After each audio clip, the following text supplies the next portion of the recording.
আল্লাহ তাআলা নবীকে বলেন, বন্ধু আমার এই বান্দাগুলোকে, এই লোকগুলোকে আপনি ভয় দেখান, ইয়াউমা ইয়াতিহিমুল আযাব, সেই দিনের ভয় দেখান যেদিন হাসরের ময়দানের, যেদিন নিশ্চিত আমার আযাব আসবে।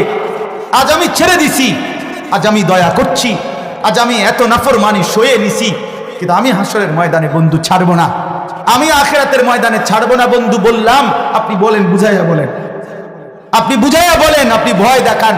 এরে আল্লাহর বান্দা, হাসরের ময়দানে আল্লাহ ছাড়বে না। তোর প্রতিটা মিথ্যার শাস্তি আল্লাহ দিবে, তোর প্রতিটা জিনা ব্যভিচারের শাস্তি আল্লাহ দিবে।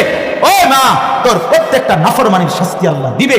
আল্লাহ বলেন, ফায়াকুলুল্লাযীনা যালামু, তখন নাফরমান পাপী বলবে, রব্বানা আখিরনা ইলা আজালিন করিব, আল্লাহ একটু দুনিয়ায় ফেরত যেতে দেন, সময় দেন, নুজিব দাওয়াতাকা ওয়া নাত্তাবি